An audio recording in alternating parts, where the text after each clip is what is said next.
बच्चे आज का जो हमारा टॉपिक है वो ये है, आपको आज ये पढ़ना है। सबसे पहले तो चैप्टर वही है फिजिक्स क्लास 12 और चैप्टर आपका 1 है, जिसमें क्या पढ़ना है आपको?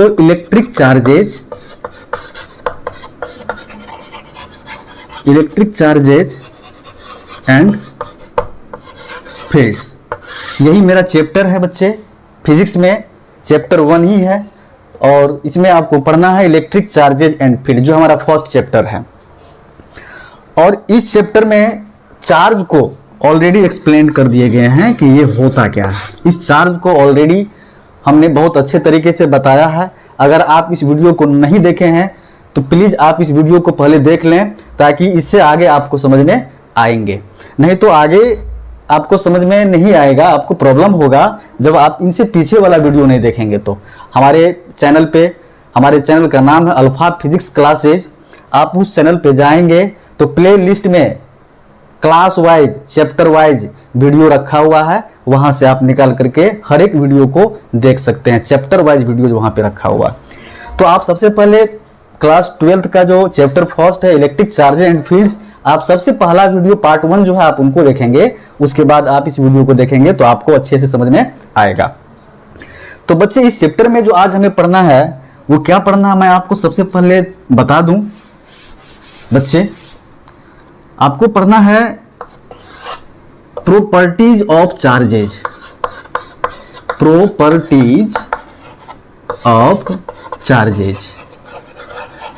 उसके बाद पढ़ना है आपको मेथड ऑफ चार्जिंग।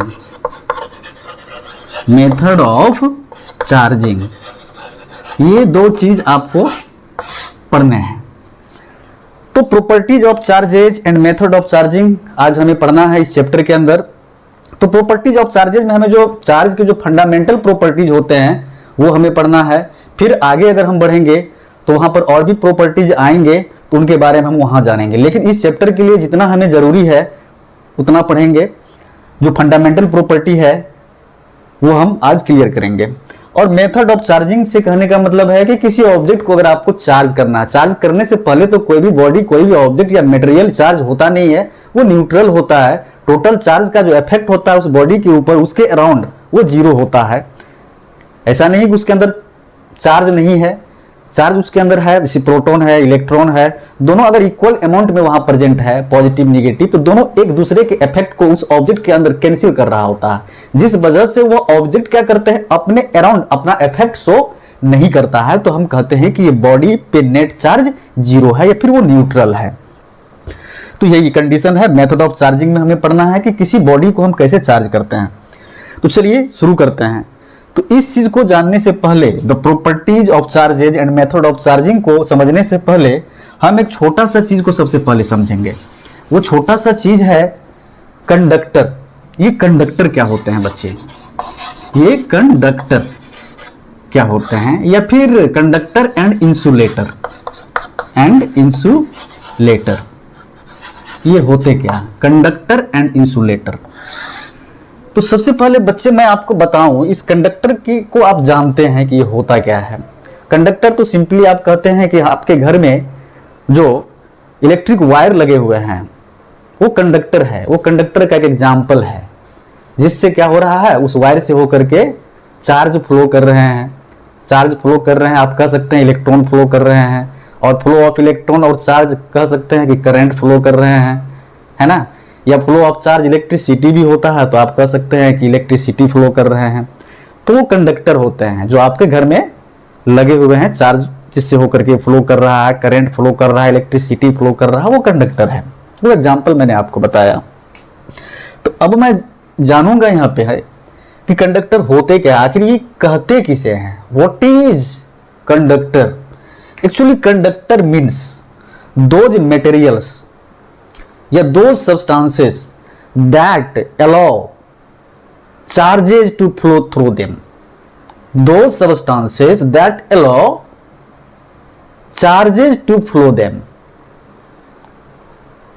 वह सब्सटेंस जिससे हो करके चार्ज फ्लो करता है या करंट फ्लो करता है या इलेक्ट्रिसिटी फ्लो करता है, उसे हम कंडक्टर कहते हैं। अब देखिए, जैसे कि मैं एग्जांपल के लिए आपको बता दूं, जैसे कि मान लीजिए कि ये कोई एक सबस्टांस है हमारे पास, कोई एक ऑब्जेक्ट है, कोई मटेरियल है। इस मटेरियल में हमने चार्ज दिया। चार्ज के रूप में हम क्या दे सकते हैं? इसमें चार्ज तो हमारे पास दो होते हैं, पॉजिटिव होते हैं, नेगेटिव होते हैं। और जैसा कि हम जानते हैं कि किसी भी कंडक्टर से होकर के जब चार्ज फ्लो करते हैं तो कौन सा चार्ज फ्लो करते हैं? नेगेटिव चार्ज फ्लो करते हैं, इलेक्ट्रॉन फ्लो करते हैं। तो मान लीजिए कि ये कंडक्टर है, आपने इसमें चार्ज दिया, नेगेटिव चार्ज, आपने इसमें इलेक्ट्रॉन दिया और इलेक्ट्रॉन इससे होकर के फ्लो अगर कर गया तो हम कहेंगे कि ये जो मटेरियल है, ये जो ऑब्जेक्ट है, वो कंडक्टर है। ठीक है। और आगे की बात करते हैं इंसुलेटर की। अगर मान लीजिए कि आपके पास कोई एक ऑब्जेक्ट है, आपने उसमें चार्ज दिया, इलेक्ट्रॉन को ही आपने उसमें दिया।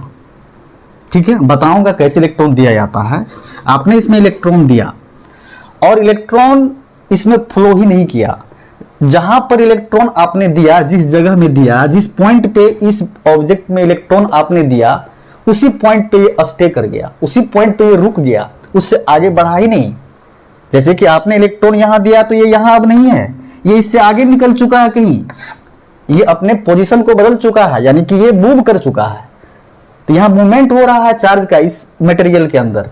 लेकिन इस मटेरियल के अंदर आपने जब चार्ज दिया तो वो चार्ज मूव ही नहीं किया, गया तो उसके अंदर, लेकिन जहां गया वही रह गया, उसी पॉइंट पे रह गया जिस पॉइंट पे वो गया। वो अपने पॉइंट को चेंज ही नहीं किया, अपने पोजीशन को बदला ही नहीं।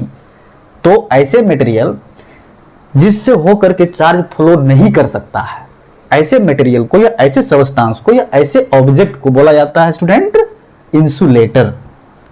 क्या बोले जाते हैं इसको? इंसुलेटर बोला जाता है। ढेर सारे इंसुलेटर के एग्जांपल्स आपको डेली लाइफ में देखने को मिलेंगे। रबर, प्लास्टिक, ग्लास, वुड, है ना, ये सारे क्या हैं? इंसुलेटर हैं। आप देखते हैं आपके घर में जब इलेक्ट्रिक का वायर लगाया जाता है या लगा होता है तो इलेक्ट्रिक वायर के ऊपर एक कवर लगा होता है, प्लास्टिक कवर लगा होता है। वो प्लास्टिक कवर क्यों लगा होता है? वो इसलिए लगा होता है कि उसके अंदर कंडक्टर है और उस कंडक्टर के अंदर करंट फ्लो कर रहा है।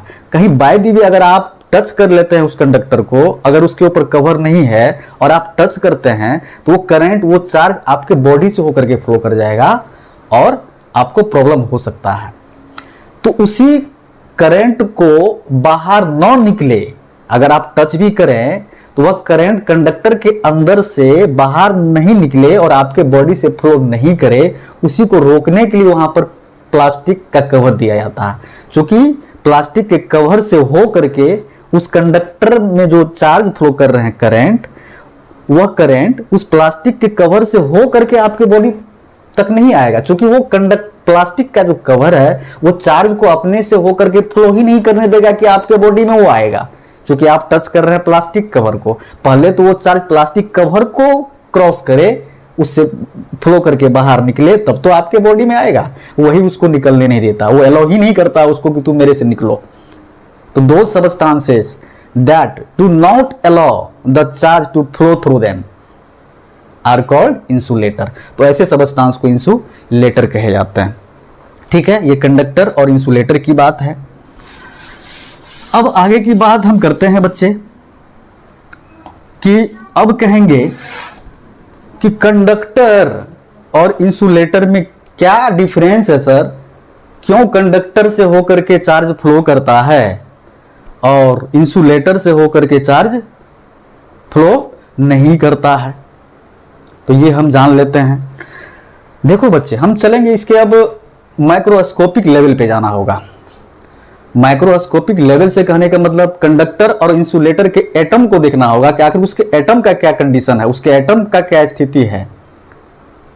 उसके बाद हमें ये कॉन्सेप्ट समझ में आएगा कि कंडक्टर से होकर के तो चार्ज फ्लो कर जाता है जब उसमें हम चार्ज देते हैं तो, लेकिन इंसुलेटर में अगर हम चार्ज देते हैं तो उससे होकर के फ्लो नहीं करता है। इसके पीछे कारण क्या है चलिए समझते हैं इस चीज को। तो सबसे पहले हम कंडक्टर की बात करते हैं। तो कंडक्टर मैक्सिमम जो होते हैं वो मेटल्स होते हैं, और इंसुलेटर क्या होते हैं, नॉन मेटल होते हैं इंसुलेटर। और नॉन मेटल के अलावा, नॉन मेटल और मेटल तो प्योर एलिमेंट्स है ना। तो मेटल में एलॉय भी हो, अब कंडक्टर में तो सिर्फ मेटल नहीं एलॉय भी कंडक्टर हो सकता है। अब यहाँ पे इंसुलेटर तो प्योर नॉन मेटल जो है वो है ही, लेकिन जो प्योर नॉन मेटल नहीं है, जैसे प्लास्टिक है, रबर है, ये सब थोड़ी भी प्योर नॉन मेटल है या प्योर एलिमेंट है, लेकिन ये इंसुलेटर है। यानी कि जो प्योर मेटल होंगे वो कंडक्टर होंगे, अब प्योर नॉन मेटल भी जो होंगे वो भी कंडक्टर होंगे। लेकिन यहां पर कुछ सबस्टांस ऐसे भी होंगे जो प्योर नॉन मेटल नहीं है, लेकिन वो फिर भी इंसुलेटर है। लेकिन कुछ सबस्टांस यहां आपको यहां भी मिलेंगे कंडक्टर में, जो प्योर मेटल नहीं है, प्योर एलिमेंट नहीं है, फिर भी वो आपको कंडक्टर मिलेंगे, जैसे एलॉय वगैरह है, ये प्योर एलिमेंट नहीं है। तो यहां पर हम बात करते हैं कंडक्टर और इंसुलेटर की।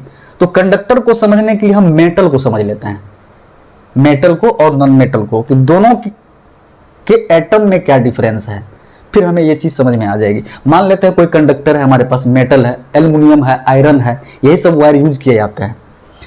तो मान लीजिए कि आपके पास कोई मेटल है, तो उस मेटल का सबसे पहले हम एक एटम बनाते हैं। मान लेते हैं कि इस तरह का एटम है। नील्स बोर का एटॉमिक मॉडल आपने पढ़ा होगा, जिनमें उन्होंने कहा कि किसी सबस्टांस का जो एटम होता है उसके न्यूक्लियस में प्रोटॉन होता है पॉजिटिव चार्ज, और न्यूट्रॉन होता है न्यूट्रल, और इसके चारों ओर जो ऑर्बिट होते हैं उसके अंदर इलेक्ट्रॉन घूम रहे होते हैं। तो ये किसी मेटल का हमने एक छोटा सा पार्ट लेके आपको दिखाया। किसी भी मेटल का या किसी भी सबस्टांस का सबसे छोटा पार्ट क्या होता है, स्मॉलेस्ट पार्ट क्या होता है, स्मॉलेस्ट पार्टिकल क्या होता है, एटम होते हैं। तो ये किसी मेटल का स्मॉलेस्ट पार्टिकल हमने उठाया है, उसका छोटा सा पार्ट उठाया है, और उसी से हम इस कॉन्सेप्ट को समझेंगे कि कंडक्टर में और इंसुलेटर में क्या अंतर है। कंडक्टर एग्जाम्पल हो गया मेटल्स का, मेटल्स उनके एग्जाम्पल्स हैं कंडक्टर्स के, और नॉन मेटल्स हम रखते हैं इंसुलेटर के एग्जाम्पल में। और मेटल और नॉन मेटल को हमको यहाँ डिफरेंशिएट नहीं करना है। मेटल नॉन मेटल में हमें डिफरेंशिएट यहाँ बहुत ज़्यादा नहीं करना है, जितना हमें यहाँ जरूरी है इस चीज़ को समझने के लिए उतना ही हम करेंगे। तो देखिए बच्चे, ये किसी मेटल का एटम है। इस मेटल के एटम के अंदर प्रोटॉन भी होगा, न्यूट्रॉन भी होगा, इलेक्ट्रॉन भी होगा। इस तरह से इलेक्ट्रॉन भी होंगे, ढेर सारे इलेक्ट्रॉन्स होंगे इसके अंदर, ढेर सारे इलेक्ट्रॉन्स घूम रहे होंगे इसके ऑर्बिट में इस तरह से। तो अब देखो क्या होता है, ये इलेक्ट्रॉन तो सारे निगेटिव चार्ज होते हैं। अब क्या होता है कि ये पॉजिटिव और निगेटिव चार्ज के बीच में एक फोर्स लगता है, जिसको बोलते हैं इलेक्ट्रोस्टैटिक फोर्स। ये आपको पता है कि पॉजिटिव और निगेटिव चार्ज एक दूसरे को अट्रैक्ट करते हैं, तो फोर्स ऑफ अट्रैक्शन या रिपल्सन वहां लगता है, जिस फोर्स को बोलते हैं इलेक्ट्रोस्टैटिक फोर्स। तो ये प्रोटॉन और इलेक्ट्रॉन के बीच में एक फोर्स ऑफ अट्रैक्शन लग रहा है, इलेक्ट्रोस्टैटिक फोर्स लग रहा है इसे, इन दोनों के बीच में, दोनों एक दूसरे को अपने ओर खींच रहे हैं। तो ये जो, इसको मान लेते हैं कि ये मेरा फर्स्ट ऑर्बिट है, और इसको मान लेते हैं कि ये मेरा सेकेंड ऑर्बिट है। तो आप देखिए कि इस एटम के न्यूक्लियस से फर्स्ट ऑर्बिट का जो डिस्टेंस है वो कम है, और इस न्यूक्लियस से सेकेंड ऑर्बिट का जो डिस्टेंस है वो ज्यादा है। तो यहां पर पॉजिटिव और निगेटिव चार्ज के बीच का अगर डिस्टेंस कम होता है तो दोनों के बीच में जो इलेक्ट्रोस्टैटिक फोर्स होता है वो ज्यादा होता है। अगर पॉजिटिव और निगेटिव चार्ज के बीच में अगर डिस्टेंस ज्यादा हो जाता है, डिस्टेंस को अगर आप दो चार्ज के बीच का अगर डिस्टेंस को अगर आप बढ़ा देते हैं तो दोनों के बीच में लगने वाला फोर्स कम हो जाता है।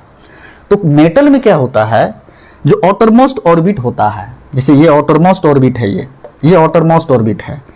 तो मेटल में क्या होते हैं, मेटल के एटम में क्या होता है कि मेटल के एटम में क्या होता है कि उसके एटम का जो आउटरमोस्ट ऑर्बिट होता है वो न्यूक्लियस से ज्यादा दूर होता है। यानी कि मेटल के एटम का जो साइज होता है ना वो बड़ा होता है।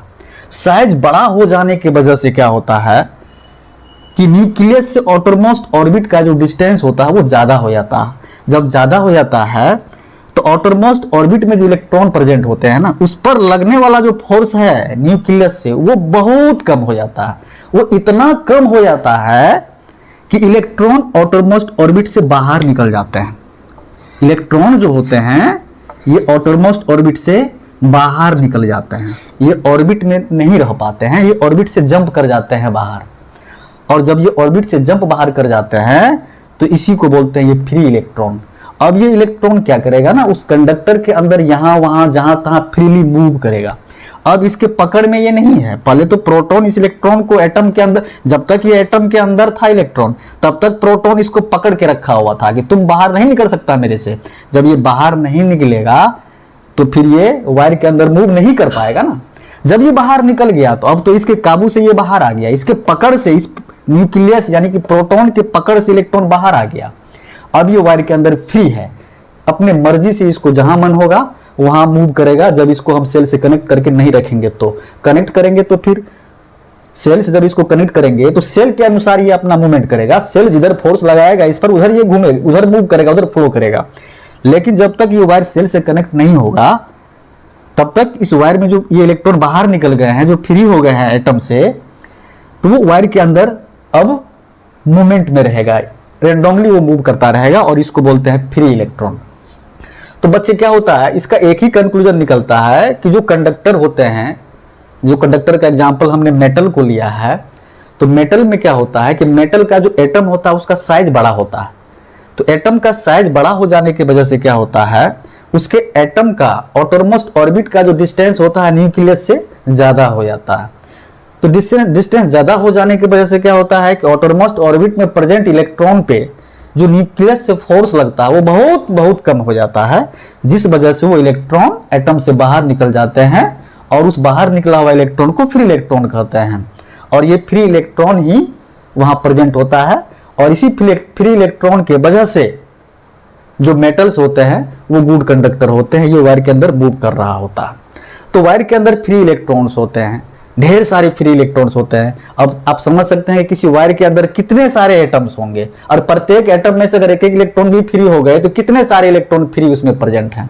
वही फ्री इलेक्ट्रॉन वायर के अंदर मूव करता है और वही इलेक्ट्रिसिटी कहलाता है। तो कंडक्टर इलेक्ट्रिसिटी, तो ये मेटल जो होते हैं वो इलेक्ट्रिसिटी का गुड कंडक्टर या कंडक्टर इसलिए है कि उसके अंदर फ्री इलेक्ट्रॉन्स होते हैं, वो इस तरह से फ्री हो जाते हैं। लेकिन नॉन मेटल के अंदर ऐसा नहीं है। जो नॉन मेटल होते हैं उस नॉन मेटल का जो एटम का साइज होता है बच्चे, वो मेटल के एटम के साइज से बहुत छोटा होता है। जैसे कि हमने इस तरह से बना लिया, ये नॉन मेटल का एटम है, ये एटम है किसका, नॉन मेटल का। नॉन मेटल का ये छोटा सा पार्ट है, स्मॉलेस्ट पार्टिकल है, ठीक है, जिसको हम नॉन मेटल कहते हैं।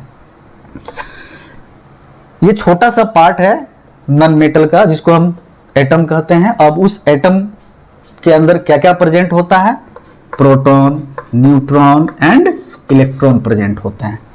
तो अब यहां पर आप देखिए, मैंने आपको बताया कि जो नॉन मेटल होते हैं उस नॉन मेटल का एटम का जो साइज होता है वह मेटल के एटम के साइज से छोटा होता है। छोटा होने की वजह से क्या होता है कि आउटरमोस्ट ऑर्बिट जो होते हैं नॉन मेटल के एटम का, वो न्यूक्लियस से बहुत दूर नहीं जा पाता है, वो नजदीक में ही रहता है। जो आउटरमोस्ट ऑर्बिट है ना, जैसे ये 1 है, ये 2 है, तो आउटरमोस्ट सबसे बाहरी ऑर्बिट क्या है, इस एटम का 2 है। तो ये 2 का जो डिस्टेंस होगा इस आउटरमोस्ट ऑर्बिट का न्यूक्लियस से, वो इसके कंपैरिजन में बहुत कम होगा, क्योंकि इसका साइज इससे छोटा है। जिस वजह से क्या होता है कि न्यूक्लियस से लगने वाला जो फोर्स है उस इलेक्ट्रॉन पे, वो बहुत कम नहीं हो पाता है, बहुत कम नहीं हो पाता है। इसीलिए ये न्यूक्लियस इस इलेक्ट्रॉन को हमेशा पकड़ करके रखता है, खींच करके रखता है, ये बाहर नहीं जा पाता है। अगर इस पर लगने वाला फोर्स इसके द्वारा अगर बहुत कम हो जाएगा तो इस तरह से फिर बाहर निकल के फ्री हो जाएगा, लेकिन वो यहां नहीं हो पाता। एटम का साइज छोटा होने की वजह से क्या होता है कि इसका आउटरमोस्ट ऑर्बिट जो होता है वो न्यूक्लियस के नजदीक में ही रह जाता है। जब आउटरमोस्ट ऑर्बिट न्यूक्लियस के नजदीक में रहेगा तो न्यूक्लियस और आउटरमोस्ट ऑर्बिट के बीच का डिस्टेंस बहुत कम होगा। जब कम होगा डिस्टेंस तो दो चार्ज के बीच में, इलेक्ट्रॉन भी तो चार्ज है, प्रोटॉन भी तो चार्ज है, दोनों चार्ज के बीच में लगने वाला जो फोर्स है इलेक्ट्रोस्टैटिक फोर्स, वो ज्यादा ही रह जाता है, जिस वजह से इलेक्ट्रॉन यहां से बाहर नहीं निकल पाते हैं और ये फ्री नहीं हो पाते हैं इंसुलेटर के अंदर मूव करने के लिए। ठीक है, तो इसीलिए ये जो इंसुलेटर होते हैं उसमें फ्री इलेक्ट्रॉन्स प्रेजेंट नहीं होते हैं। जब किसी सबस्टांस में फ्री इलेक्ट्रॉन प्रेजेंट नहीं होते हैं तो वो होता है इंसुलेटर। फ्री इलेक्ट्रॉन है ही नहीं कि वो उसके अंदर मूव कर सके। अगर आप उसमें दे भी रहे हैं चार्ज को, उसमें फ्री इलेक्ट्रॉन तो है भी नहीं, अगर आप बाहर से उसमें फ्री इलेक्ट्रॉन दे रहे हैं तो वो फ्री इलेक्ट्रॉन जाकर के कहां रहेगा उसके अंदर, आखिर उसके एटम के अंदर ही तो जाएगा। जैसे ही उसके एटम के अंदर जाएगा आउटरमोस्ट ऑर्बिट में वो अपना जगह लेगा। जैसे ही आउटरमोस्ट ऑर्बिट में जगह लेगा तो ये जो न्यूक्लियस है उस इलेक्ट्रॉन को क्या करेगा, फिर पकड़ लेगा, फिर बाहर जाने ही नहीं देगा, उसको फ्री ही नहीं होने देगा।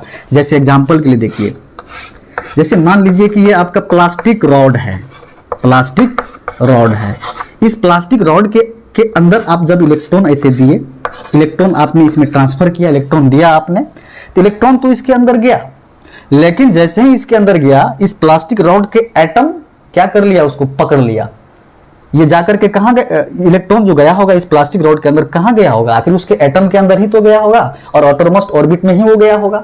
जैसे ही आउटरमोस्ट ऑर्बिट में गया, प्रोटॉन जो है उसको, जो न्यूक्लियस है वो उसको पकड़ लिया आउटरमोस्ट ऑर्बिट में। जैसे ये था पहले से भी उसमें इलेक्ट्रॉन आउटरमोस्ट ऑर्बिट जो फ्री नहीं था, अब बाहर से भी जो गया वो उसी कंडीशन में वहां रह रहा है जैसे कि पहले वाला इलेक्ट्रॉन रह रहा था। जो बाहर से भी गया वो अभी अब न्यूक्लियस के टाइटली अटैच हो चुका है, यानी कि न्यूक्लियस के टाइटली अटैच हो चुका है। इसका मतलब ये हुआ कि न्यूक्लियस उसको जोर से पकड़ा हुआ है, न्यूक्लियस के नजदीक में ही वो इलेक्ट्रॉन है किसी ऑर्बिट के अंदर, आउटरमोस्ट ऑर्बिट के अंदर।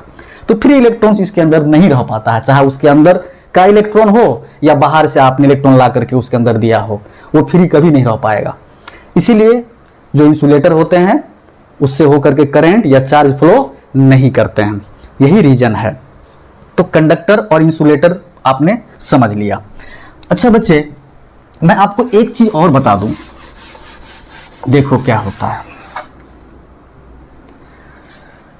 जब आप किसी मेटल रॉड को, जब आप किसी मेटल रॉड को, कोई मेटल रॉड है आपके पास, उस मेटल रॉड को अगर आप वूल और फिर सिल्क के साथ, जब आप किसी मेटल रॉड को वूल और सिल्क के साथ अगर आप रगड़ते हैं, रब करते हैं बच्चे, तो क्या होता है कि ये मेटल रॉड जो होता है वो निगेटिव चार्ज हो जाते हैं, निगेटिव चार्ज हो जाते हैं। जबकि ये मेटल रॉड तो क्या है, कंडक्टर है और ये इंसुलेटर है ना। तो अब ये जो मेटल रॉड को अगर आप वूल के साथ रगड़ते हैं तो इसमें से इलेक्ट्रॉन इसमें निकल के आता है, इसमें से इसमें नहीं जाता, जबकि फ्री इलेक्ट्रॉन इसके पास होना चाहिए, ये वूल और सिल्क के पास तो नहीं होना चाहिए, क्योंकि ये इंसुलेटर है और ये तो कंडक्टर है। तो फ्री इलेक्ट्रॉन जिसके पास होगा उसी में से इलेक्ट्रॉन निकलेगा। जैसे मान लीजिए कोई एटम है जिसके अंदर फ्री इलेक्ट्रॉन है, कोई मेटल है, उस मेटल का एटम है, उसके अंदर फ्री इलेक्ट्रॉन है, तो फ्री इलेक्ट्रॉन पे न्यूक्लियस, फ्री इलेक्ट्रॉन पे न्यूक्लियस से जो फोर्स लग रहा हो तो बहुत कम है, थोड़ा सा भी इसको अगर हम इधर धक्का दे देंगे तो ये तो बाहर आ जाना चाहिए। लेकिन कोई ऐसा एटम है नॉन मेटल का या इंसुलेटर का जिसके अंदर फ्री इलेक्ट्रॉन नहीं है, ये न्यूक्लियस के टाइटली अटैच है, न्यूक्लियस इसको जोर से पकड़ा हुआ है, और इसको अगर हम बाहर से एनर्जी दे रहे हैं, कह रहे हैं इसको खींच के निकाल रहे हैं, निकल, ये निकल ही नहीं रहा, चूंकि ये इसको खींचा हुआ है, ये इसको खींच रहा है इधर बहुत ज्यादा फोर्स से, और हम इस पे एनर्जी दे रहे हैं तो ये तो नहीं निकलना चाहिए, ये तो निकल जाएगा, चूंकि इसका फोर्स इस पे जो लग रहा है वो बहुत कम है, तो थोड़ा सा भी अगर हम टच कर देंगे तो ये बाहर निकल सकता है। तो कंडीशन यहाँ पर भी वो होना चाहिए। ये मेटल रॉड है, इसके अंदर फ्री इलेक्ट्रॉन है, अब वूल से इसको रगड़ते हैं तो इसका इलेक्ट्रॉन निकल के इसमें जाना चाहिए, लेकिन इसमें से इसमें आता है। तो आप क्या कहेंगे, क्या रीजन यहां हो सकता है? देखो बच्चे, अब यहां पर मेटल और नॉन मेटल की बात नहीं होती है। मेटल के एटम का साइज तो बड़ा होता ही है, इसके रेस्पेक्ट में तो बड़ा होगा ही, इसका छोटा होगा, लेकिन ये प्योर एलिमेंट नहीं है। जैसे नॉन मेटल का एग्जांपल हमने आपको बताया कि नॉन मेटल के एटम का साइज छोटा होता है मेटल के एटम के साइज के रेस्पेक्ट में, तो प्योर एलिमेंट है दोनों, मेटल और नॉन मेटल। यहां पर मेटल भी प्योर है, लेकिन ये प्योर एलिमेंट नहीं है, ये इंसुलेटर है, ये इंसुलेटर है, लेकिन ये प्योर एलिमेंट नहीं है जैसे कि नॉन मेटल होते हैं। तो आप ये नहीं कर सकते हैं कि इस सिल्क और वूल के एटम का जो साइज होगा वो इस मेटल रॉड के साइज से बड़ा होगा, ये आप नहीं बोल सकते हैं। इसके अंदर फ्री इलेक्ट्रॉन्स नहीं होते हैं, इसके अंदर भी फ्री इलेक्ट्रॉन्स नहीं होते हैं बच्चे। लेकिन जब हम इसको इसके साथ रब करते हैं तो ये इसमें से इलेक्ट्रॉन निकल करके इसमें आ जाते हैं। तो ऐसा इंसुलेटर जो इलेक्ट्रॉन लूज करता हो, उसके अंदर फ्री इलेक्ट्रॉन नहीं है, वैलेंस इलेक्ट्रॉन है। वैलेंस इलेक्ट्रॉन क्या होता है? किसी भी मटेरियल के आउटरमोस्ट ऑर्बिट में जो इलेक्ट्रॉन प्रेजेंट होता है वो वैलेंस होता है। वो मेटल में भी हो सकता है, नॉन मेटल में भी हो सकता है, सभी सब्सटेंस में हो सकते हैं वैलेंस इलेक्ट्रॉन। लेकिन क्या सारे वैलेंस इलेक्ट्रॉन फ्री होते हैं? नहीं। जो वैलेंस इलेक्ट्रॉन फ्री हो जाए, जिस पर न्यूक्लियस से लगने वाला फोर्स बहुत कम हो जाए और वो आसानी से उस एटम से बाहर निकल जाए, ऐसे वैलेंस इलेक्ट्रॉन को फ्री इलेक्ट्रॉन कहे जाते हैं। सारे वैलेंस इलेक्ट्रॉन फ्री नहीं होते हैं। जैसे नॉन मेटल के अंदर भी वैलेंस इलेक्ट्रॉन है लेकिन वो फ्री नहीं होते हैं। ठीक है, तो इस वूल और सिल्क के पास में जो वैलेंस इलेक्ट्रॉन है, जब हम इसको मेटल रॉड से रब करते हैं तो ये मेटल रॉड में इसमें से इलेक्ट्रॉन निकल के आ जाते हैं। ये कंडक्टर नहीं है, ये इंसुलेटर है। लेकिन ऐसे इंसुलेटर जो इलेक्ट्रॉन लूज करता हो, अपने वैलेंस इलेक्ट्रॉन किसी को दे देता हो, ऐसे मटेरियल को या फिर ऐसे इंसुलेटर को कंडक्टिव मटेरियल बोला जाता है। क्या बोला जाता है उसको? कंडक्टिव मटेरियल बोला जाता है, कंडक्टिव मटेरियल। लेकिन ये कंडक्टर नहीं हो सकता। कंडक्टिव मटेरियल इसको इसलिए बोला गया क्योंकि इलेक्ट्रॉन लूज कर सकता है, ये कर देता है, वैलेंस इलेक्ट्रॉन को लूज करता है, फ्री को नहीं करता। फ्री तो उसके पास है ही नहीं। जो वैलेंस होता है ना, उसी में ज्यादा जोर से अगर रगड़ देंगे तो इसका इलेक्ट्रॉन इसमें आ जाएगा। ये होता है वैलेंस, ये होता है कंडक्टिव मटेरियल। ठीक है बच्चे, यही कारण है यहाँ पे। अब आगे की हम बात करते हैं। अब इसको छोड़ते हैं।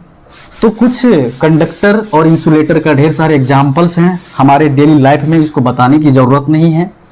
कंडक्टर में जितने मेटल्स हैं वो सारे आ जाते हैं। कुछ इलेक्ट्रोलाइट भी आते हैं। इलेक्ट्रोलाइट से कहने का मतलब वही सब्सटेंस अगर लिक्विड के फॉर्म में है, जैसे सॉल्ट सॉल्यूशन है, एसिड है, ये सारे भी कंडक्टर्स होते हैं। इसको बोलते हैं इलेक्ट्रोलाइट या इलेक्ट्रोलिट बोलते हैं इसको। ठीक है स्टूडेंट। और इंसुलेटर में भी कुछ सब्सटेंस आते हैं लिक्विड के फॉर्म में, इंसुलेटर भी होते हैं। जैसे अल्कोहल वगैरह है तो अल्कोहल से भी करंट पास नहीं करेगा। प्योर वाटर अगर आप लेते हैं, प्योर वाटर, उसके अंदर कोई इंप्यूरिटीज नहीं होनी चाहिए, तो उससे होकर के भी करंट पास नहीं करेगा, वो भी इंसुलेटर है। अगर उसी वाटर में अगर कुछ इंप्यूरिटीज मिला देते हैं, सॉल्ट मिला देते हैं, कुछ और भी चीजें मिला देते हैं, उसमें मिक्स कर देते हैं, तो कंडक्टर हो जाते हैं। ठीक है, तो ये होता है कंडक्टर एंड इंसुलेटर। अब हम बात करेंगे बच्चे सबसे पहले प्रॉपर्टीज ऑफ चार्जेज। अब सबसे पहले बात करेंगे प्रॉपर्टीज ऑफ चार्जेज। ये प्रॉपर्टीज ऑफ चार्जेज, हम लोग चार्ज के गुण के बारे में स्टडी करेंगे। जो चार्ज हमारे पास होते हैं, पॉजिटिव, नेगेटिव, जो भी चार्ज होते हैं, उसके क्या फंडामेंटल प्रॉपर्टीज है, बेसिक प्रॉपर्टीज जो उनके हैं, उनके बारे में स्टडी करेंगे। और भी प्रॉपर्टीज हैं जिनके बारे में हम आगे स्टडी करेंगे, लेकिन अभी हमें स्टडी करना है इनके बेसिक प्रॉपर्टीज जो होते हैं। जैसे इनके बेसिक प्रॉपर्टीज क्या क्या होते हैं बच्चे, आप नोट कर लें। प्रॉपर्टीज ऑफ चार्जेज में क्या क्या इनके बेसिक प्रॉपर्टीज है, फंडामेंटल प्रॉपर्टीज है। सबसे पहले आता है additive nature of charge. Additive nature of charge. ये एडिटिव नेचर ऑफ चार्ज क्या बताता है? देखो क्या बताता है ये एडिटिव नेचर ऑफ चार्ज। मान लेते हैं कि हमारे पास जो है कोई एक ऑब्जेक्ट है, ये अभी न्यूट्रल है। एडिटिव नेचर ऑफ चार्ज हम पढ़ रहे हैं बच्चे, ध्यान से आप देखेंगे। मान लीजिए, सपोज कीजिए कि you have an object and initially it is neutral. Initially it is neutral, अभी ये न्यूट्रल है। अब क्या कर रहे हैं आप, इसमें चार्ज दे रहे हैं। आप इसमें चार्ज दे रहे हैं। मान लीजिए कि आपने इसमें चार्ज दिया, पॉजिटिव चार्ज दिया 2 माइक्रोकूलम। ठीक है, उसके बाद फिर और चार्ज दिया आपने इसमें 3 माइक्रोकूलम। उसके बाद आप क्या करते हैं, इसमें से 2 माइक्रो कूलम चार्ज को निकाल लेते हैं। आपने पहले दिया 2 माइक्रो कूलम चार्ज, उसके बाद दिया इसमें 3 माइक्रो कूलम चार्ज, उसके बाद आप इसमें दे रहे हैं, उसके बाद आप इसमें दे रहे हैं -3 माइक्रो कूलम का चार्ज। आपने ये चार्ज दिया जो निगेटिव है। सबसे पहले आपने दिया 2 माइक्रो कूलम चार्ज, उसके बाद दिया 3 माइक्रो कूलम चार्ज, उसके बाद दिया 3 माइक्रो कूलम चार्ज। तो आखिर इस बॉडी के अंदर टोटल चार्ज कितने आए, कितने आपने इसके अंदर दिया, देखो कैसे दिया, कितने दिए आप। तो इसके ऊपर जो नेट चार्ज आएंगे, वो नेट चार्ज कितने आएंगे, वो नेट चार्ज आएंगे 2 micro coulomb plus 3 micro coulomb plus -3 micro coulomb. इतने चार्ज आएंगे टोटल नेट चार्जेस के ऊपर। तो 3 to 5 माइक्रो कूलम चार्ज हो गया। अब -3 micro coulomb charge, total charge कितने आए इसके पास, 2 माइक्रो कूलम चार्ज। तो यहां पर आप देख रहे हैं बच्चे ये क्या हो रहा है, आप जो नेट चार्ज पता कर रहे हैं कि इस बॉडी के अंदर कितना दिया गया, तो आप क्या कर रहे हैं, आप सबको ऐड कर रहे हैं। और ये ऐड जो कर रहे हैं, ये कौन सा एडिशन है, ये होता है अलजेब्रिक एडिशन बच्चे। ये कौन सा एडिशन होता है, अलजेब्रिक एडिशन होता है। ये जो आपने ऐड किया 2 micro coulomb plus 3 micro coulomb -3 micro coulomb, आपने इसको सिंपल वे से जो आपने ऐड किया, इस सिंपल वे को क्या बोलते हैं, अलजेब्रिक एडिशन बोलते हैं। यहां पर ये चार्ज किस एडिशन को फॉलो कर रहा है, अलजेब्रिक एडिशन को फॉलो कर रहा है। तो कोई भी फिजिकल क्वांटिटी अलजेब्रिक एडिशन को कब फॉलो करता है, जब वह वेक्टर नहीं स्केलर क्वांटिटी होता है। तो आपको तो ऑलरेडी पता है कि जो चार्ज होते हैं वो स्केलर क्वांटिटी है, जो चार्ज है वो कौन सा क्वांटिटी है, स्केलर क्वांटिटी है, यानी कि इसका कोई डायरेक्शन वगैरह नहीं होता है। तो यही होता है बच्चे एडिटिव नेचर ऑफ चार्ज, यानी कि एडिटिव नेचर ऑफ चार्ज में क्या होता है, जो नेट चार्ज होते हैं वो क्या होते हैं, वो अलजेब्रिक सम होता है, टोटल चार्ज का अलजेब्रिक सम होता है। The total charge on an object is equal to the algebraic sum of all the electric charge distributed in that object. आप इसको नोट कर सकते हैं, आपको समझ में आ गया होगा मैंने जो बताया। अब एक एग्जांपल छोटा सा हम और लेके आपको बताते हैं। देखो बच्चे, एक छोटा सा एग्जांपल और ले लीजिए आप। यहाँ पे मान लीजिए कि ये कोई ऑब्जेक्ट है, इस ऑब्जेक्ट के अंदर आपने चार्ज दिया Q1, फिर चार्ज दिया आपने Q2, फिर चार्ज दिया आपने इसके अंदर Q3। अगर आपसे पूछ दे कि नेट चार्ज कितना दिया आपने इस ऑब्जेक्ट पे, तो net charge Q equal to हो जाएगा Q1 plus Q2 plus Q3। अब आपने मान लिया इसमें कि N चार्ज दिया, कितने चार्ज दिया, N चार्ज दिया, Qn, तो प्लस क्या हो जाएगा, डैश डैश डैश Qn, यानी कि N तक ये जुटते हुए चला जाएगा और टोटल चार्ज पता हो जाएगा।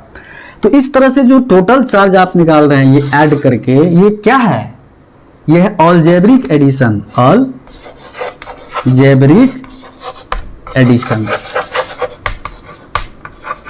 ये अलजेब्रिक एडिशन कब करते हैं बच्चे हम, जब किसी 2 या 2 से ज्यादा स्केलर क्वांटिटी को हम ऐड करते हैं तो ये अलजेब्रिक एडिशन करते हैं। अगर ये वेक्टर होता तो यहां पर vector law of addition follow करता।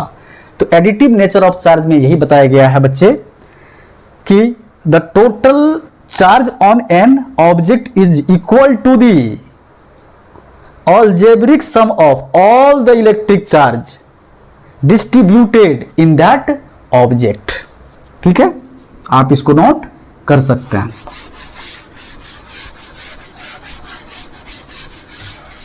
लिख लीजिए additive nature of charge, total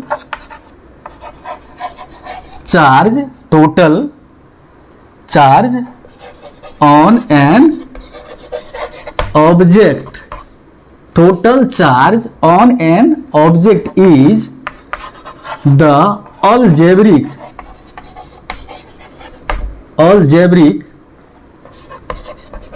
sum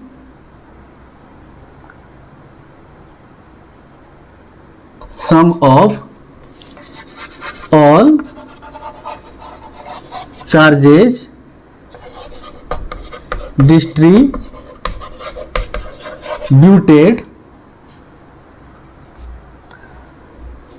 in that object is known as additive nature of charge. Q is equal to Q1 plus Q2 plus Q3 plus dash dash dash Qn. This is algebraic sum. This is algebraic sum.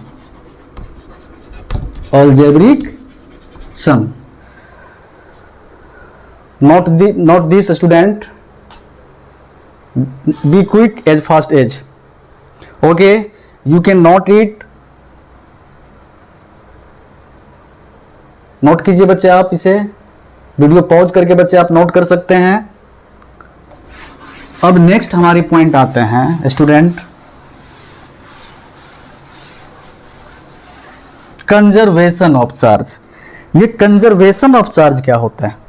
अब next point आते हैं हमारे पास conservation of charge, second part. ये conservation of charge क्या होते हैं? चलिए पहले हम इसको समझते हैं। कंजर्वेशन ऑफ चार्ज क्या होते हैं? कंजर्वेशन का मतलब होता है charges can neither be created nor be destroyed, only it can be transferred from one object to another object, finally it will remain constant. कहने का मतलब है कि चार्ज को नहीं तो आप बना सकते हैं, नहीं तो उसे आप खत्म कर सकते हैं। सिर्फ उसे आप क्या कर सकते हैं? एक ऑब्जेक्ट से दूसरे ऑब्जेक्ट में ट्रांसफर कर सकते हैं। फाइनली वो कांस्टेंट रहेगा, जितना पहले था ट्रांसफर होने के बाद भी उतना ही रहेगा।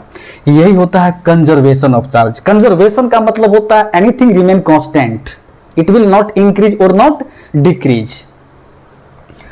तो स्टूडेंट अब देखिए हम इसको समझते हैं, कंजर्वेशन ऑफ चार्ज को समझते हैं।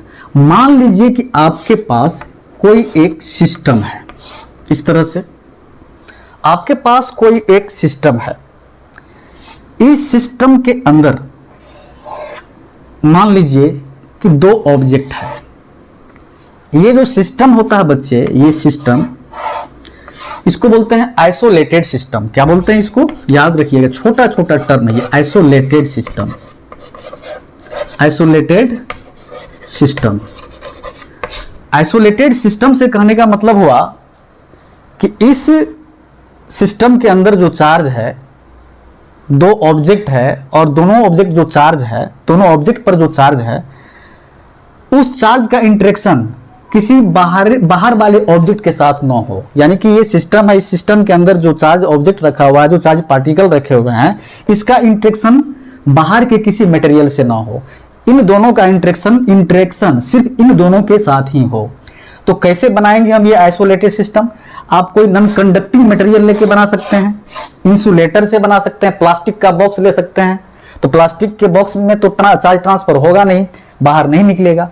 ये जो इस पे चार्ज है, इन दोनों पे, ये चार्ज इस प्लास्टिक से होकर के बाहर नहीं निकलेगा, क्योंकि ये प्लास्टिक इंसुलेटर है। ये अलाउ ही नहीं करेगा चार्ज को कि तुम बाहर निकलो और बाहर वाले चीज से जाकर के दोस्ती कर लो, ये ऐसा नहीं अलाउ करेगा। तो ऐसे सिस्टम को बोलते हैं आइसोलेटेड सिस्टम। तो मान लीजिए कि आइसोलेटेड सिस्टम में आपके पास कोई दो चार्ज रखे हुए हैं। मान लीजिए कि ये इस पर 2 कूलम है, इस पर 3 कूलम है। अब क्या कीजिए, इस बॉक्स को हाथ में पकड़िए और ऐसे ऐसे ऐसे ऐसे आप हिलाइए इसको, ऐसे ऐसे ऐसे गुड़ गुड़ गुड़ गुड़ गुड़ गुड़ ऐसे ऐसे आप हिलाइए इसको। जब हिलाइएगा तो ये दोनों के बीच में क्या होगा? कॉलिजन होगा, टकराएगा दोनों एक दूसरे से।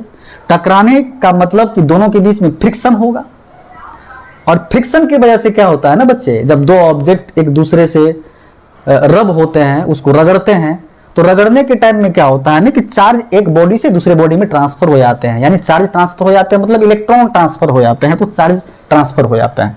तो मान लीजिए कि आपने इनको बॉक्स को हाथ में पकड़ा, ऐसे ऐसे गुड़ गुड़ गुड़ आपने हिलाया, तो मान लीजिए कि इस पे से निकल के कुछ चार्ज इस पे आ गया, तो फाइनली जो बॉक्स आपके पास ये बॉक्स है, इसमें से 1 कूलाम चार्ज निकल के इसमें चला गया, तो अब इस पर कितना चार्ज बच गया, 1 कूलाम। अब फिर इस पर कितना चार्ज आ गया, पहले 3 था, 1 चला गया, 4 कूलाम, 4 कूलाम। तो पहले देखिए कितना चार्ज था इसमें टोटल, क्यू कितना था इसमें टोटल, 3 2 3 प्लस 2 कितना था, 5 कूलाम। अब कितने हैं इसके पास, क्यू डैश 4 1 4 प्लस 1 कूलाम कितना है, 5 कूलाम। तो यही होता है conservation of charge.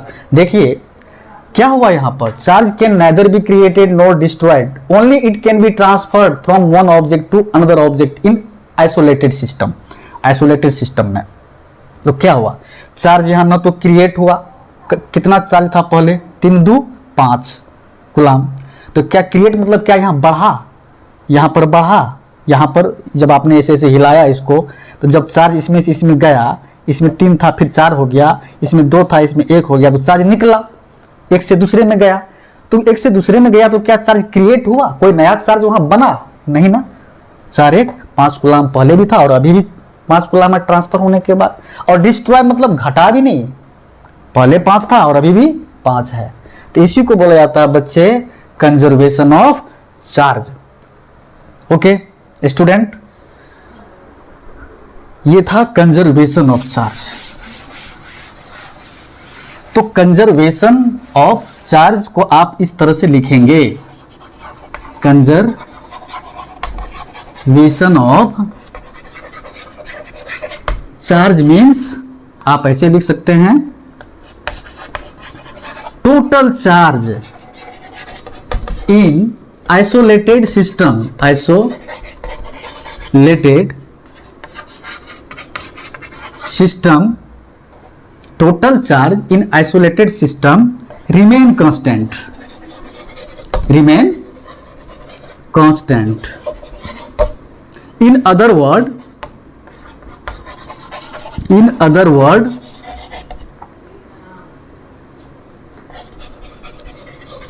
charge can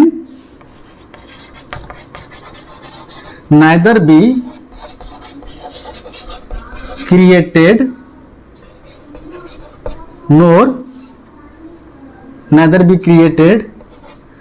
nor be destroyed, neither be created nor be destroyed, only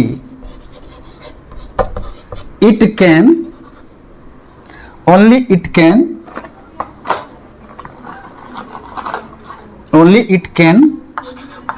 be transferred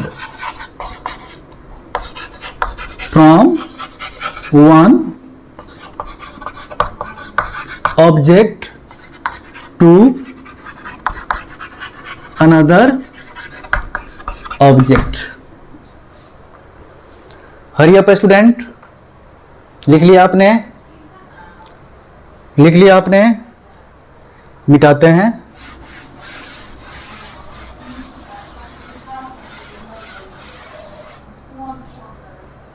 example, for example, एक एग्जाम्पल और लेते हैं। देखो बच्चे, आपके पास मान लो कि कोई एक ऐसा सिस्टम था, इस सिस्टम के अंदर हमारे पास 3 ऑब्जेक्ट थे, इन 3 ऑब्जेक्ट पे इस पे मान लेते हैं 2 कूलाम चार्ज था, इस पे 3 कूलाम था, इस पे 4 कूलाम चार्ज था। उसके बाद क्या किया हमने, इसको ऐसे पकड़ के ऐसे गुड़ गुड़ गुड़ गुड़ गुड़ ऐसे हमने आपको इसको हिलाया। हिलाने के बाद यहां पर हमें पता चला, यही सिस्टम है, इसको पकड़ के हिला करके हमने यहां रखा है। यहां पर पता चला कि जिस ऑब्जेक्ट पे पहले 2 कूलाम चार्ज था, अब उस पर आ गया है 3 कूलाम। जिस ऑब्जेक्ट पे पहले 3 कूलाम चार्ज था उस पर आ गया 5 कूलाम। अब जिस ऑब्जेक्ट पे 4 कूलाम चार्ज था यहां पे उस ऑब्जेक्ट पे कितना चार्ज आया, कितना चार्ज आया, तो कैसे पता करोगे कितना कूलाम चार्ज आया, कैसे पता करोगे?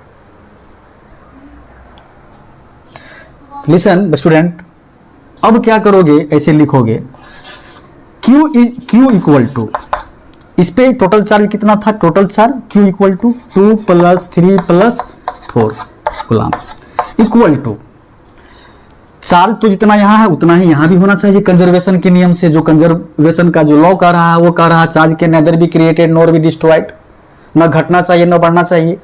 तो ऐसे ऐसे करने से पहले जितना चार्ज यहां पर था ऐसे ऐसे करने के बाद भी चार्ज उतना ही होना चाहिए, चार्ज का अमाउंट तो बराबर होना चाहिए, तो बराबर कर देते हैं इसको।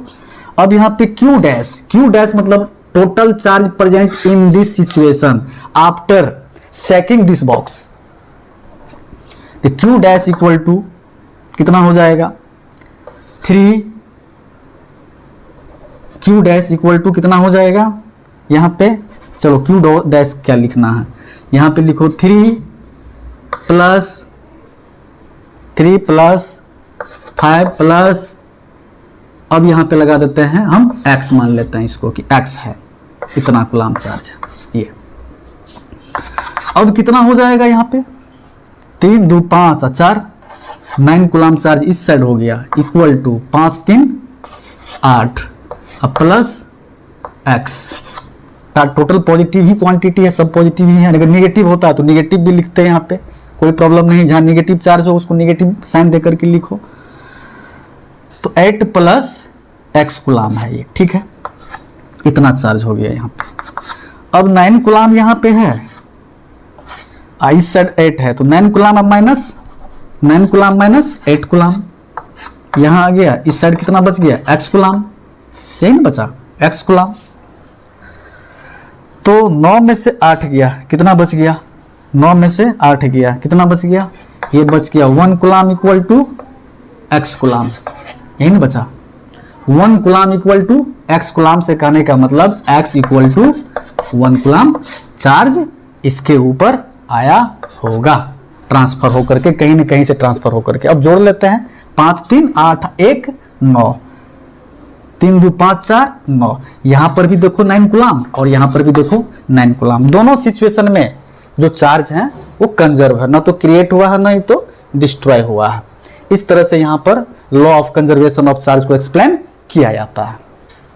Okay students, this is called the law of conservation of charge. अब नेक्स्ट है हमारे पास, नेक्स्ट है quantization of charge. Quantization of charge, quantization of charge.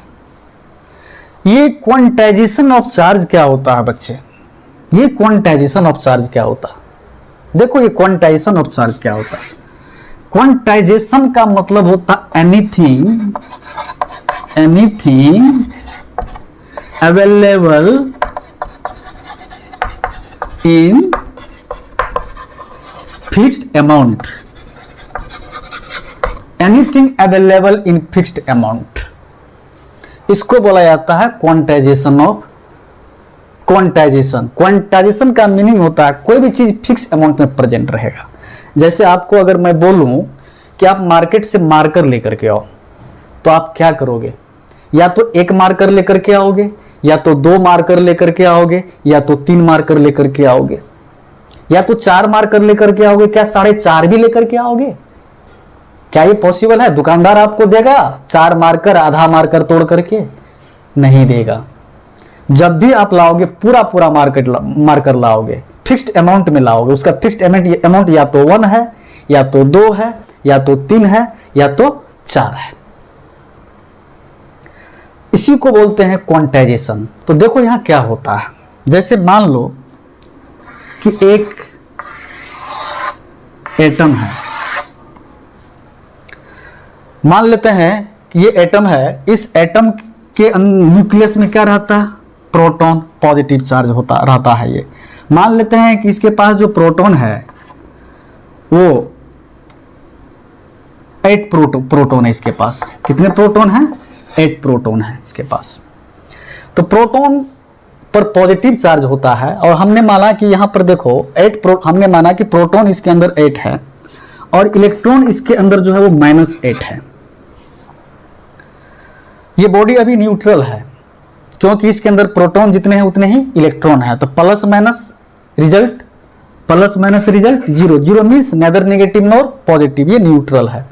अब इसके आप कहोगे कि सर नंबर ऑफ प्रोटॉन के आपको आप प्लस में क्यों लिखे हैं। अच्छा ये बताओ कि प्रोटॉन पे कौन सा चार्ज होता है, प्लस चार्ज, इलेक्ट्रॉन पे कौन सा चार्ज होता है, माइनस चार्ज। तो एक प्रोटॉन, अगर एक प्रोटॉन है तो उसके ऊपर कितना चार्ज होता है, एक प्रोटॉन है तो उसके ऊपर कितना चार्ज होता है, 1.6 × 10⁻⁹ कूलम पॉजिटिव होता है। तो अब देखो, तो ये जो प्रोटॉन पे इतना कूलम चार्ज होता है पॉजिटिव, अब इस चार्ज को, इस 1.6 × 10⁻⁹ कूलम चार्ज को 1 लिखा जाता है। इसको बोलते हैं रिलेटिव चार्ज ऑफ प्रोटॉन। अगर एक प्रोटॉन है तो उस पे 1 चार्ज हुआ और हम मान लिया इसमें कि 8 प्रोटॉन है तो 8 प्रोटॉन पे चार्ज कितना होगा, +8। अब कहोगे कि सर इस चार्ज को 1 कैसे मान लिया। तो देखो बच्चे क्या हुआ, बहुत पहले जब चार्ज का इन्वेंशन हुआ, उसके ऊपर चार्ज के बारे में जानकारी मिली, तो साइंटिस्ट जो होते थे उसको बार बार 1.6 × 10⁻⁻19 या -1.6 × 10⁻⁻19 लिखने और पढ़ने में परेशानी होने लगा कि बार बार कौन इतना वर्ड लिखेगा या बोलेगा। चलो इसको 1 मान के चलते हैं। एक इलेक्ट्रॉन पे कितना चार्ज, तो 1 चार्ज।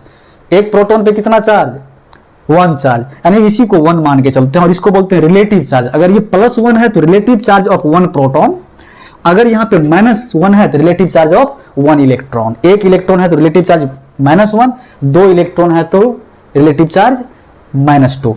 तो यहाँ पर हमने माना कि प्रोटॉन 8 है। कितने हैं प्रोटॉन, 8 है, इलेक्ट्रॉन भी 8 है। तो एक प्रोटॉन पे रिलेटिव चार्ज 1, तो 8 पे कितना, +8। एक इलेक्ट्रॉन पे रिलेटिव चार्ज कितना, -1, तो 8 इलेक्ट्रॉन पे कितना, -8। तो इस कंडीशन में यहाँ देख रहे हैं आपके जितने इलेक्ट्रॉन है उतने ही इसके पास प्रोटॉन भी है। हमें पढ़ना है क्वांटाइजेशन ऑफ चार्ज। इनिशियली ये न्यूट्रल है, इनिशियली ये न्यूट्रल है। अब देखो क्या होता है, इसमें प्रोटॉन है +8, इलेक्ट्रॉन है -8, ठीक है। तो अब क्या करोगे तुम, इसमें से एक इलेक्ट्रॉन को बाहर निकाल लो, एक इलेक्ट्रॉन जो है इसमें से बाहर निकाल लो। जब एक इलेक्ट्रॉन को तुम बाहर निकाल लोगे तो क्या हो जाएगा, इसमें एक इलेक्ट्रॉन इसमें से अगर तुम माइनस कर देते हो, माइनस कर दो यहाँ पे 1 इलेक्ट्रॉन, ऐसे माइनस होगा, -1 इलेक्ट्रॉन माइनस कर देता है यहाँ पे, -1 इलेक्ट्रॉन को माइनस कर दो तो कितने हो जाएंगे। माइनस करने के लिए माइनस लगाए हैं और ये तो माइनस यहाँ आएगा ही, नंबर ऑफ इलेक्ट्रॉन नेगेटिव में जैसे कि लिए थे पहले, ये नेगेटिव, -8, अब +1 कितने हो जाएंगे, -7। यानी कि इसमें से जब आपने एक इलेक्ट्रॉन को निकाल दिया, एक इलेक्ट्रॉन को -1e कर दिया, यानी कि एक इलेक्ट्रॉन को अगर आपने निकाल दिया तो इसके अंदर बच गया -7 इलेक्ट्रॉन बच गया। E कितना बच गया, -7। अब P कितना है, +8, यानी कि रिजल्ट क्या आएगा यहाँ पे, +1। यानी कि इसमें एक प्रोटॉन अब बढ़ गया। एक इलेक्ट्रॉन निकल जाने से इस पे एक प्रोटॉन क्या हो गया, बढ़ गया, ठीक है। एक प्रोटॉन क्या हो गया, बढ़ गया। यानी कहने का मतलब यह हुआ कि जब आप एक इलेक्ट्रॉन निकाले तो एक प्रोटॉन इस पे बढ़ गया, तो आप क्या लिखोगे यहाँ पे, +1p, ठीक है। अब इसमें से आप इसी तरह से 2 इलेक्ट्रॉन निकाल लोगे तो कितना हो जाएगा, कितना 2 इलेक्ट्रॉन निकालोगे तो कितना प्रोटॉन बढ़ जाएगा, एक्स्ट्रा कितना हो जाएगा, 2। तो ये बचेगा, 2p नहीं लिखा जाता, 1e। यानी ये e क्या होता है बताता हूं, ये 1e, अब प्लस हो जाएगा फिर 2e। जब 3 इलेक्ट्रॉन निकाल लोगे तो कितना हो जाएगा, +3e। इस तरह से ये होते चले जाएगा। इसी तरह से अगर आप एन ई निकाल लोगे, कितना ई निकाल लोगे, एन ई निकाल लोगे, 1 ई निकाला, 2 ई निकाला, 3 ई निकाला, एन ई निकाल लोगे। तो चलिए एन ई निकाल लेते हैं। एन ई निकाल लेंगे टोटल चार्ज इसमें कितना हो जाएगा, एन ई टोटल हो जाएगा एन ई। इसी तरह से निकाल लोगे तो ये हो जाएगा एन ई। अब देखो बच्चे यहां पर क्या हो रहा है, एक चीज और देखो। तो आपने इसमें से जो इलेक्ट्रॉन निकाला है बच्चे, इस ऑब्जेक्ट में से जो आपने इलेक्ट्रॉन निकाला है, तो इलेक्ट्रॉन आपने जब भी निकाला तो कितना निकाला, या तो 1 निकाला, या तो 2 निकाला, या तो 3 निकाला, या तो 4 निकाला। क्या कभी ऐसा पॉसिबल हुआ कि आपने 4.5 इलेक्ट्रॉन भी निकाल लिया? नहीं ना, ऐसा पॉसिबल हुआ कि आपने 4.5 इलेक्ट्रॉन भी निकाल लिया? ऐसा पॉसिबल नहीं हुआ, क्योंकि 4.5 इलेक्ट्रॉन निकालना इसमें से पॉसिबल है ही नहीं। इसी को बोला जाता है quantization of charge. Quantization of charge में ये बताया गया है कि जब भी चार्ज ट्रांसफर होगा एक बॉडी से दूसरे बॉडी में, तो वो या तो 1 इलेक्ट्रॉन होगा, या तो 2 होगा, या तो 3 होगा, या तो 4 होगा, या तो 5 होगा, कभी 5.5 नहीं हो सकता। क्या ऐसा संभव है कि 2.5 ई, यानी कि आप 2.5 इलेक्ट्रॉन इसमें से निकालिए, 2.5 का मतलब 2 और हाफ होता है। क्या ऐसा पॉसिबल है कि 2 निकाल के और आधा और निकाल लेते इलेक्ट्रॉन को काट के? ऐसा नहीं ना है। इलेक्ट्रॉन जब भी इसमें से निकल रहा है फिक्स्ड अमाउंट में निकल रहा है। मार्केट से आप मार्कर लाओगे, मार्केट से आप मार्कर लाओगे, या तो 1 लाओगे, या तो 2 लाओगे, या तो 3 लाओगे, फिक्स अमाउंट में ही लेके आओगे, 3.5 लेके नहीं आओगे।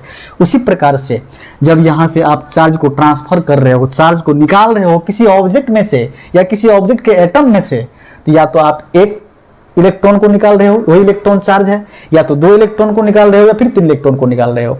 जब इलेक्ट्रॉन को निकाल रहे हो ना, तो जितना इलेक्ट्रॉन इसमें से निकल जा रहा है उतना यहां पर हो रहा है पॉजिटिव चार्ज। इलेक्ट्रॉन निकलने के बाद इसमें प्रोटॉन बढ़ जाता है, तो जो बढ़ गया वो कितना बढ़ गया, वही तो यहां लिखना है। 1 इलेक्ट्रॉन निकल गया, 1 प्रोटॉन यहां बढ़ गया, तो प्लस ई हो गया, इतना चार्ज इस पे आया। अब 2 इलेक्ट्रॉन निकाला आपने तो 2 प्रोटॉन बढ़ गया, 3 इलेक्ट्रॉन निकाल लिया तो 3 प्रोटॉन बढ़ गया। तो इस तरह से यहां पर चार्ज क्रिएट हो रहा है। अच्छा, अब एक चीज और देखो क्या होता है, अभी क्लियर नहीं है। अब इसमें से जो आपने इलेक्ट्रॉन को निकाला, 1 इलेक्ट्रॉन निकाला, 2 इलेक्ट्रॉन निकाला, 3 इलेक्ट्रॉन निकाला, इस तरह से जो आपने इसमें से इलेक्ट्रॉन को निकाला, अगर ये इलेक्ट्रॉन निकल करके किसी ऑब्जेक्ट में आपने डाला, इसमें से आपने ऑब्जेक्ट को इलेक्ट्रॉन को निकाला और निकाल करके आपने किसी ऑब्जेक्ट में इसको डाला, और ये ऑब्जेक्ट जिसमें आपने इलेक्ट्रॉन को डाला वो पहले न्यूट्रल था, इनिशियली वो न्यूट्रल था, उसमें इलेक्ट्रॉन प्रोटॉन बराबर थे। जब आपने इसमें 1 इलेक्ट्रॉन डाल दिया, 1 इलेक्ट्रॉन क्या किया आपने इसमें डाल दिया, जब आप इसमें 1 इलेक्ट्रॉन डाल दिए तो ये ऑब्जेक्ट में तो 1 इलेक्ट्रॉन अब एक्स्ट्रा हो गया, 1 इलेक्ट्रॉन एक्स्ट्रा हो गया। तो इस पर अब कितने चार्ज आएंगे, इस पर चार्ज कितने आएंगे, 1 इलेक्ट्रॉन पे कितना चार्ज होता है 1.6 इंटू 10⁻⁻19 कूलम, लेकिन वो उस 1.6 इंटू 10⁻⁻19 कूलम को रिलेटिव चार्ज के फॉर्म में हम क्या लिखते हैं 1 लिखते हैं। तो इस यहां पर जो अब चार्ज आया, जिसमें से निकला वो पॉजिटिव, जिसमें से इलेक्ट्रॉन निकला उसमें प्रोटॉन बढ़ रहा है, जिसमें जा रहा है निकल के इलेक्ट्रॉन उसमें इलेक्ट्रॉन बढ़ रहा है, जिसमें इलेक्ट्रॉन बढ़ रहा है वो नेगेटिव हो जाएगा। तो यहां पर हो जाएगा 1 इलेक्ट्रॉन निकल के इसमें आया तो इस पे चार्ज हो जाएगा -1e, -1e। अगर 2 इलेक्ट्रॉन निकल के आया तो ये हो जाएगा -2e। 3 इलेक्ट्रॉन अगर निकल के आया ये हो जाएगा -3e। अगर इसमें n इलेक्ट्रॉन निकल के आया, n इलेक्ट्रॉन से कहने का मतलब यही 3 के बाद n इलेक्ट्रॉन निकल के आया तो कितना चार्ज इस पर हो जाएगा टोटल, वो हो जाएगा -ne। तो देखो यहां पर आपको क्या दिख रहा है, यहां पर क्या दिख रहा है, यहां पर दिख रहा है कि ये सारे जो है वो इंटीजर है। कहां इंटीजर है, ये 1 क्या है, ये 2 क्या है, ये 3 क्या है, ये +1 +2 +3 -1 -2 -3 ये सारे क्या हैं? ये इंटीजर हैं। इंटीजर से कहने का मतलब नंबर कहीं कटा छाटा नहीं है, कहीं पे पॉइंट नहीं लगा हुआ। 2.5 2.6 3.4 ये नंबर होल नंबर है, पूरा पूरा कंप्लीट नंबर है। ये 1 इलेक्ट्रॉन या गया है या फिर 2 गया या फिर 3 गया है, 3.5 नहीं गया है। ये सारे जो 1 है 2 है 3 है ये सारे क्या है? -1 -2 -3 ये सारे क्या है? इंटीजर हैं। अच्छा ये इंटीजर हैं। और आगे देखिए जहां पर हमने लिखा है, मान लिया यहाँ पे लिखा है 1e, तो ये e क्या है? ये एलिमेंट्री चार्ज है। अगर ये प्लस लगा हुआ है यहाँ पे तो ये एलिमेंट्री चार्ज होता है किसका? प्रोटॉन का। कितना वैल्यू होता है प्लस में? 1.6 × 10⁻⁻19 कूलम। यानी +1e का मतलब हुआ कि एक इलेक्ट्रॉन पे सबसे छोटा चार्ज, सबसे एक प्रोटॉन पे, या प्लस लगा हुआ ना, प्रोटॉन पे, एक प्रोटॉन पे सबसे छोटा चार्ज, ई का मतलब elementary charge, fundamental charge, elementary charge या फंडामेंटल चार्ज। +1e का मतलब होता है एक इलेक्ट्रॉन पे सबसे छोटा चार्ज ये। अगर यहाँ पे लिखा हो -1e तो इसका मतलब होता है एक इलेक्ट्रॉन पे, एक ये साइन बता रहा है इलेक्ट्रॉन, ये साइन बता रहा प्रोटॉन, 1 इलेक्ट्रॉन पे सबसे छोटा charge, elementary charge, fundamental charge कितना? माइनस में 1.6 × 10⁻⁻19 कूलम। तो ई का वैल्यू, ई का मतलब होता है एक इलेक्ट्रॉन पे या फिर एक प्रोटॉन पे सबसे छोटा चार्ज कितने होते हैं। ई बताता है, ये ई बताता है कि एक प्रोटॉन पे या फिर एक इलेक्ट्रॉन पे सबसे छोटा चार्ज कितना प्रेजेंट होता है, वो ये बताता है। यही सबसे छोटा चार्ज है, एलिमेंट्री चार्ज इसको बोलते हैं। ठीक है। बाकी जो इसके पीछे में 1, ये 1 या -2 या -3e जो लगा हुआ ये क्या है? ये इंटीजर है। तो आप यहां पे देख रहे हैं जो टोटल चार्ज है, इसे टोटल चार्ज, इसके इस ऑब्जेक्ट में, अगर इस ऑब्जेक्ट में 5 इलेक्ट्रॉन निकल के आ गया, इस ऑब्जेक्ट में अगर 5 इलेक्ट्रॉन निकल के आ गया तो टोटल चार्ज उस पर कितना आया? टोटल चार्ज उस पर कितना आया? -5e। तो ये 5 क्या है? इस 5 को लिखा जाता है n। n क्या है? Number of electrons. लेकिन ये n नंबर ऑफ इलेक्ट्रॉन्स किस नंबर के फॉर्म में है? इंटीजर के फॉर्म में है। ये इंटीजर है ये, ठीक है, ये इंटीजर है। ये है 4 एलिमेंट्री चार्ज, फंडामेंटल चार्ज। तो आप देख रहे हैं कि ये जो Ne है, ये Ne जो है, ये टोटल चार्ज जो है, टोटल चार्ज इक्वल टू हमारे पास आ रहा है या तो प्लस में Ne, यहां पर देखिए ये प्लस में Ne, या तो टोटल चार्ज हमें आ रहा है माइनस में Ne, ये माइनस में Ne। तो टोटल चार्ज इक्वल टू आप यहां पर लिख सकते हैं प्लस माइनस Ne। तो ये टोटल चार्ज क्या है? ये टोटल चार्ज जो है वो इंटीग्रल मल्टीपल है। इंटीग्रल मल्टीपल है। इंटीग्रल मतलब ये n, चलिए यहां लिखते हैं बच्चे। तो हमारे पास जो ये टोटल चार्ज है Q equal to Ne plus minus, ये n क्या है? इंटीजर है, इंटीजर है, या फिर इसको बोलेंगे नंबर ऑफ इलेक्ट्रॉन्स है। Number of electrons he integer के फॉर्म में है, नंबर ऑफ इलेक्ट्रॉन्स हैं, नंबर ऑफ इलेक्ट्रॉन्स हैं। और ये E क्या है? ये E है एलिमेंट्री चार्ज। ये क्या है? एलिमेंट्री चार्ज, या फिर इसको बोल सकते हैं फंडामेंटल चार्ज। पहले ही बता दिया हमने कि फंडामेंटल चार्ज क्या होता है। तो आप क्या देख रहे हैं यहाँ पे कि किसी बॉडी के ऊपर जो नेट चार्ज होता है, वो नेट चार्ज किस फॉर्म में होता है? वो नेट चार्ज किसी बॉडी के ऊपर में जो होता है वो किस फॉर्म में होता है? वो होता है net charge present on an object और in this universe is the integral multiple, this is integer, integral multiple of fundamental charge, integral multiple of fundamental charge, integral multiple of fundamental charge. जैसे कि या तो charge E equal to हमारे पास है 1.6 × 10⁻⁻19, या तो ये आएगा, या तो एक इलेक्ट्रॉन ट्रांसफर हुआ तो इतना नेगेटिव चार्ज, अगर 2 इलेक्ट्रॉन ट्रांसफर हुआ तो इसी को 2 से मल्टीप्लाई कर देंगे तो कितना हो जाएगा? 3.2 × 10⁻⁻19। अगर 3 इलेक्ट्रॉन ट्रांसफर हो गया तो 4.8 × 10⁻⁻19। तो आप जो देख रहे हैं ये क्या है, देखिए ये इसका इस फंडामेंटल चार्ज का ये क्या है, मल्टीपल है।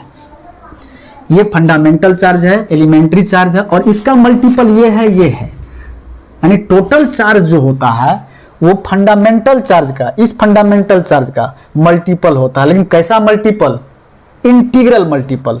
इंटीग्रल मल्टीपल से कहने का मतलब कि नंबर ऑफ इलेक्ट्रॉन जो यहाँ पर हम कह रहे हैं कि यहाँ पे 1 इलेक्ट्रॉन का चार्ज, यहाँ पे 2 इलेक्ट्रॉन का चार्ज, यहाँ पे 3 इलेक्ट्रॉन का चार्ज, वही 1 इलेक्ट्रॉन, 2 इलेक्ट्रॉन, 3 इलेक्ट्रॉन जो हम बोल रहे हैं 1 2 3, वो इंटीजर है।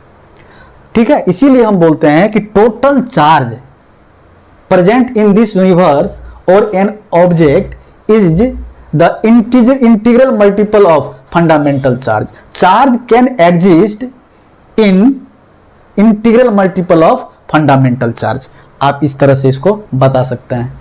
बच्चे आप इसको इस तरह से भी समझ सकते हैं कि क्वांटाइजेशन का मतलब होता है कोई भी चीज फिक्स्ड अमाउंट में प्रेजेंट होना, यानी किसी ऑब्जेक्ट में से जब चार्ज ट्रांसफर होगा एक ऑब्जेक्ट से दूसरे ऑब्जेक्ट में, तो चार्ज जो ट्रांसफर होगा वो इलेक्ट्रॉन ट्रांसफर होगा, या तो 1 इलेक्ट्रॉन होगा, या तो 2 होगा, या तो 3 होगा, वो फिक्स्ड अमाउंट में ट्रांसफर होगा। इसी को बोला जाता है क्वांटाइजेशन ऑफ चार्ज। और इसको आप लिख लीजिए यहां पे।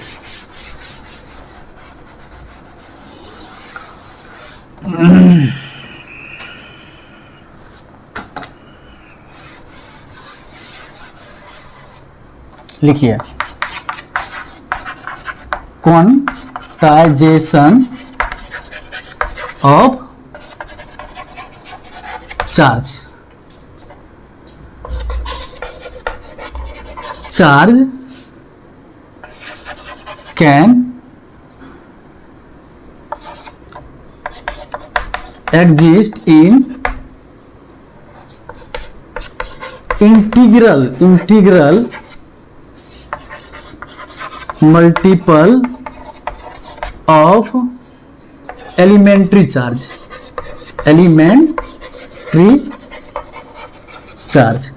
और इसको कैसे लिखते हैं इक्वेशन के फॉर्म में? जो नेट चार्ज होता है, जो टोटल चार्ज होता है, वो एलिमेंट्री चार्ज का, एलिमेंट्री चार्ज मतलब E, एलिमेंट्री चार्ज का इंटीग्रल मल्टीपल होता है। एक इंटीजर भी लेना पड़ेगा। तो इंटीजर क्या है हमारे पास? n, जहां पर n क्या है? इंटीजर है। This is integer.